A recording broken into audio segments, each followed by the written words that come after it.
second in our Carmilla series on this level. These films, in case you didn't go to the website or anything like that, are very loosely based on the Through a Glass Darkly, Carmilla by Sheridan LaFonda. Okay, but I said very loosely. We have a staff example. Okay, so there you go. That's where it goes. And so it's drawn and based on that, but this is a film, and just the overarching thing is that it's really referential. In fact, Nathan knows one of the references in it is to a Bosnian film, actually a Yugoslavian film, Case of the Missing Toe. We actually sort of reenacted the scene from a movie. So this is sort of postmodern in the sense of a lot of quotation and things like that in it.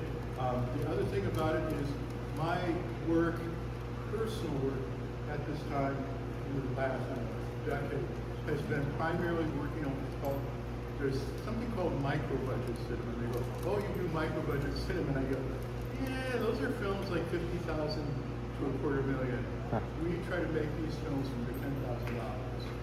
The first one, Carmilla, was made for about $5,000 on that one. And this one came in just under $10,000 on it. And so we brought these in. And part of my thing with that is I like to push the envelope in a sense of like, it's important that people know that you can make films, whether it's a short film or a long film. You can make a film and you don't need to use film to shoot. You don't need that expensive technology. And there are lots of films over the course of history that were made really cheaply. And just to give you an example, everybody knows who Nolan is, the director who did Ryan Bloom, Tannenbaum, shit, and all that kind of crap. His first film was made for Following. It's made for about $7,000. Wow.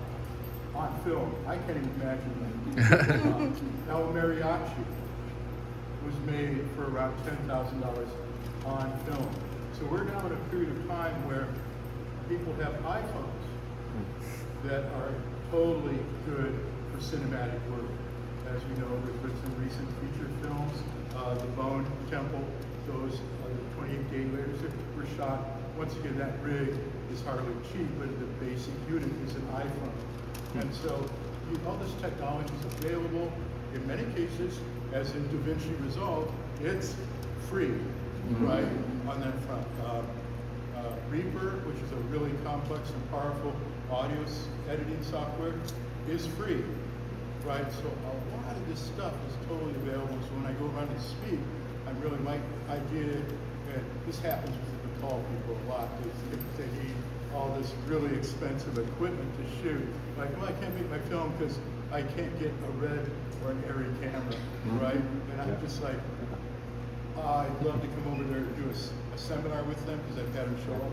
And it's like, okay, what was that shot on? And, oh, what? And I go, that's a Micro Four Thirds. It's a small handheld camera, a notch above an iPhone to some degree. And so part of the thing I'm trying to get people to understand is that you can make these films on that level. You don't need a lot of money, and you can actually make them look nice. They can be pretty films, they can sound film, and you can bring everybody in. Now the thing that unites these, Carmilla, the first one, and Carmilla, are we going to show Carmilla at some point? I would love that. Because we used audio from Grumpy's band, Sweet Cobra, highly recommended. Or that if you want to pitch any new work, all right, but Sweet Cobra, it did the soundtrack. You can get a taste of that by finding the Carmilla 2015 trailer, which is, according to many, my best trailer work I've done. But it was cut to Sweet Cobra on that front. So the key thing is that when we do these films, we're going into what's called right to resources. In other words, let's create a script that we can do with the resources we think we're going to have, but maybe not have. This film, we actually came in way under, I won't say under budget, under scheduled budget. We didn't get half of what we asked for. And there was some discussion of like, I think I said, we need to drop this.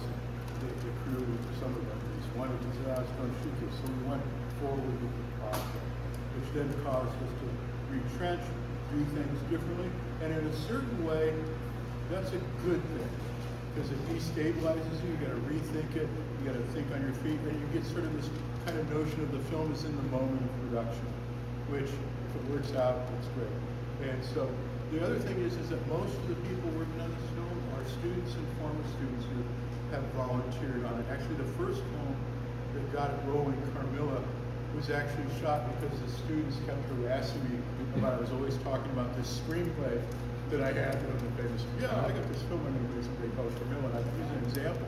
And they go, well, what are you going to make it? And then I dared them, and I said, you know, when you all volunteer to work on it, the next week, there were 8 volunteers for that film, which went around the world. It was shot very cheaply. This one's been around the world too at this point. On that level. We won a lot of awards for things like we had serious problems with audio. I'm kind of hard of hearing, and yet I think how many?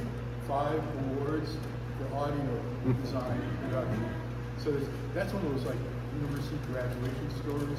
Like, don't think you can't do something. I shouldn't have. But the point is that the marketplace wants to not have you do things, not have you do things your way. But the technology says no, it's available, it's adaptable, it's usable. So go from there. So we're going to watch once again. Most of the people that worked on this film, not all, were students and former students on there, and the screenwriters, I think, are all students, except Nathan, right, helped us out. And so on that front, but at that, we also, as far as crew members, Nathan was a consulting writer. Is that a good enough term? That's perfect. Screenwriter, consulting writer.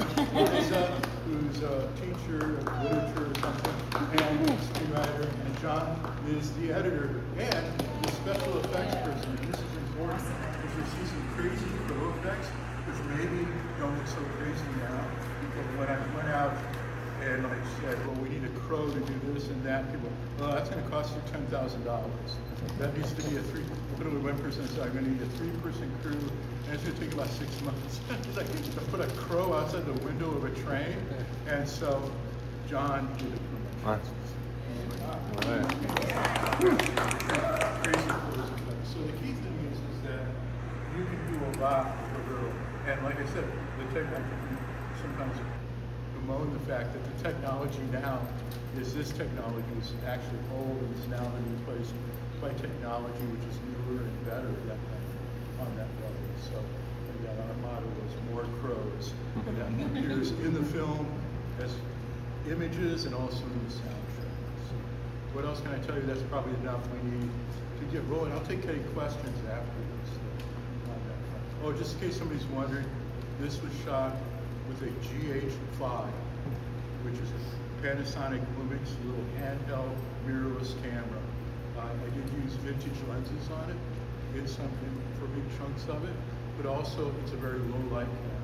And I should point out, many of the scenes that are shot at night were actually shot at night with little to no additional light on that level.